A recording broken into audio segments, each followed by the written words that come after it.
कांग्रेस के सिमरिया विधायक अभय मिश्रा ने रीवा के डिप्टी सीएम राजेंद्र शुक्ला पर हमला बोला है। मध्य प्रदेश के सीएम डॉक्टर मोहन यादव को पत्र लिखकर यह पूछा है कि मध्य प्रदेश में कितने सीएम हैं, क्या डिप्टी सीएम के पास भी सीएम जैसे अधिकार हैं। विधायक ने डिप्टी सीएम पर गंभीर आरोप भी लगाए हैं। दरअसल उनका गुस्सा गत दिनों सिमरिया क्षेत्र में पहुंचकर डिप्टी सीएम राजेंद्र शुक्ला का प्रशासनिक अधिकारियों की बैठक को लेकर फूट पड़ा है।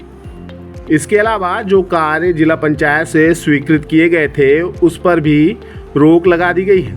आग बबूला हुए सिमरिया विधायक ने पत्रकार वार्ता कर डिप्टी सीएम राजेंद्र शुक्ला पर सीधे हमला बोला है।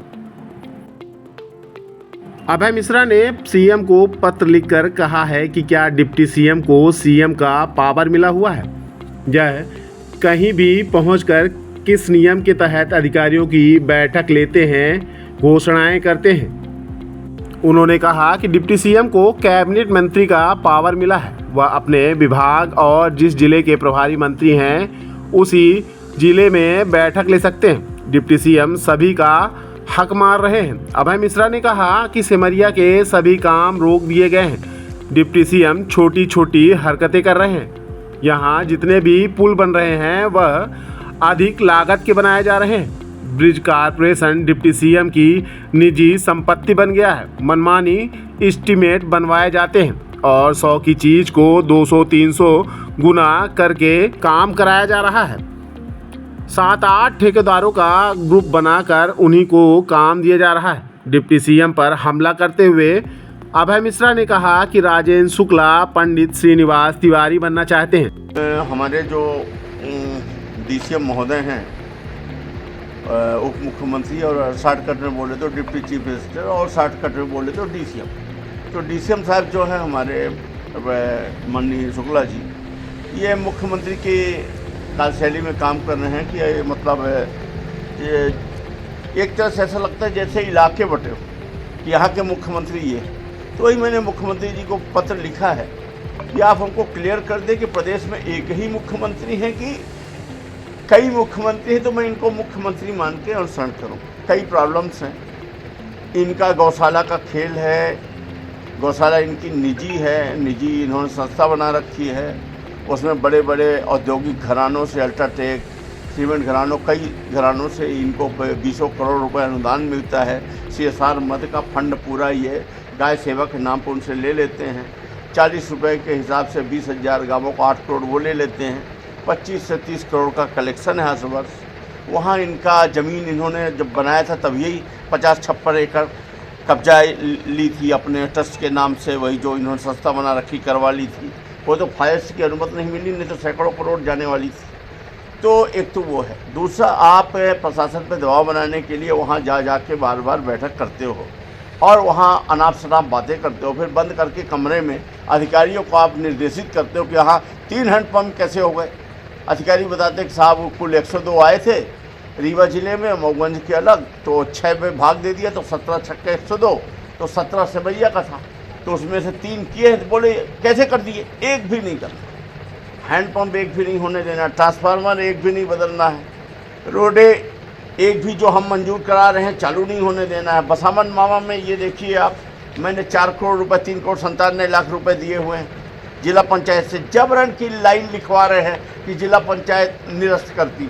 अरे पुरानी बॉडी का काम नया नहीं कर सकती, जबरदस्ती ये तो काम न करने देना है। इसी तरह रोड में नहीं कर सकती, कहते हैं कि अब इनका एक वेयर हाउस था उसके लिए ले जा रहे। अरे तुम बता दो कि जितनी आपने रोडें बनाई हैं, ऐसी कौन सी रोड है जिसमें आपकी संपत्ति नहीं?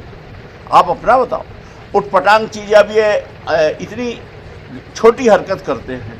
इन्होंने व्हाट्सएप पे आप लोगों ने देखा होगा, छोटे छोटे बच्चों से डलवाया कि कल अभय मिश्रा ट्रेन में ये शराब पीते पकड़े गए, फलाने करते पकड़े गए। इस टाइप की मतलब उठपटांग हरकतें ये शुक्ला जी करते हैं।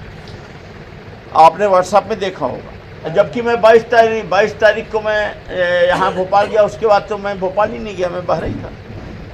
तो इस तरह से इनके कृत्य हैं।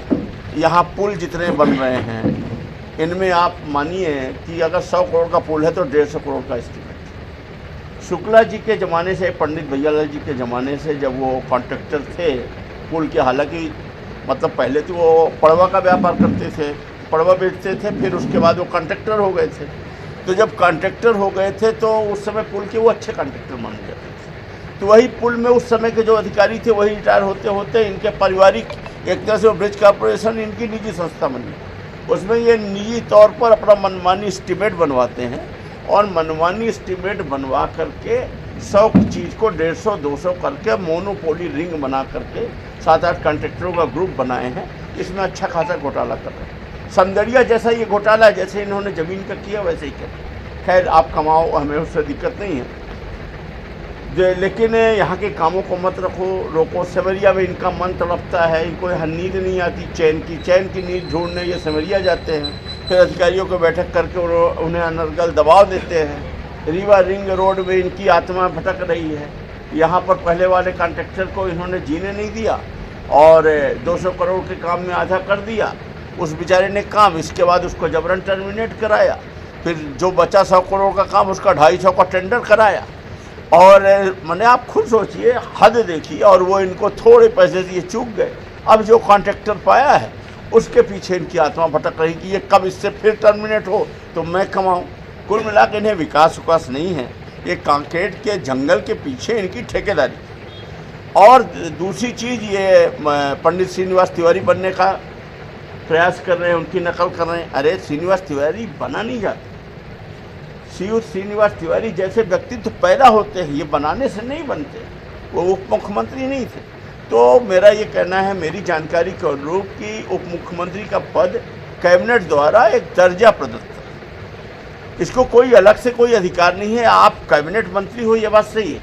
आप अपने विभाग के मंत्री हो, आप जहाँ के प्रभारी मंत्री बनोगे वहाँ के मंत्री हो, वहाँ की आप बैठक ले सकते हो, वहाँ आप निर्देश जारी कर सकते हो, वहाँ मिनट बुक जारी होगा, कार्यवाही विवरण जारी होगा, उसका पालन प्रतिवेदन होगा।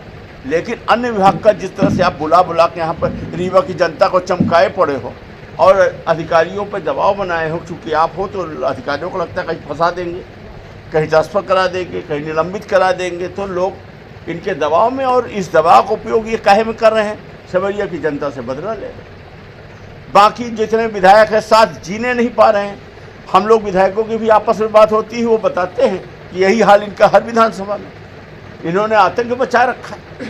तो इन सब बातों को लेकर मैंने माननीय मुख्यमंत्री जी को पत्र लिखा है कि कृपया आप क्लियर के, हमारी नॉलेज में तो एक ही मुखिया होते हैं सीएम, जिनको असीमित अधिकार प्राप्त, कि कैबिनेट के मुखिया होने के नाते उनकी घोषणा अपने आप में राम वाक्य।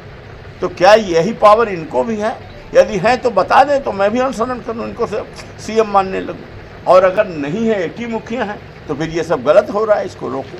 इतना मैंने पता। धन्यवाद। तो आपके यहाँ जो विकास कार्य चल रहे हैं, क्या उसमें रुकावट आ रही है? फिर विकास मैंने आपको दिखाया ना, ये देखिए ना, ये सीओ के दस्तखत है, मुख्य IAS अधिकारी के, ये फाइनल लेटर, इतना पैसा ट्रांसफर, ये सब हैं तो आपके पास। इसके बाद आप पूछिए ना कि 3 साल से क्यों काम नहीं हुए, ये उत्तर देंगे कि नई वाली बॉडी ने उसको कैंसिल कर दिया। मैं ये कह रहा हूँ, नई बॉडी कैंसिल ही नहीं कर सकती, कैसे कर देगी? हमारे जिला पंचायत की उस समय अलग चुनाव हुआ, उस समय का काम अलग है, नया अलग है। अब ऐसे तो हम कुछ भी गलत लाइन लिख दें, ये ऐसी हल्की हरकत करवा रहे हैं। अब जैसे मैं आपके पास अभी यहाँ बैठा हूँ, परसों रात को मैं आया हरिद्वार से, 22 तारीख को मैं भोपाल गया था, उसके बाद मैं भोपाल ही नहीं गया। अब ये इनके साथ जो रहते हैं लोग सब जानते हैं, उनके आईडी से कि ट्रेन में फलाने हो गया तो सर आप पकड़े गए, तो अरे फलाने कर गए। अरे आप अपना देखो, अपना बचाओ, आप कोरेक्स की चिंता करो। जब से आप आए तो रीवा को क्या दिए? ये लूटपाट, कंक्रीट का जंगल, जमीन का खेल, और कोरेक्स आपके पदार्पण से शुरू हुई रीवा जिले में।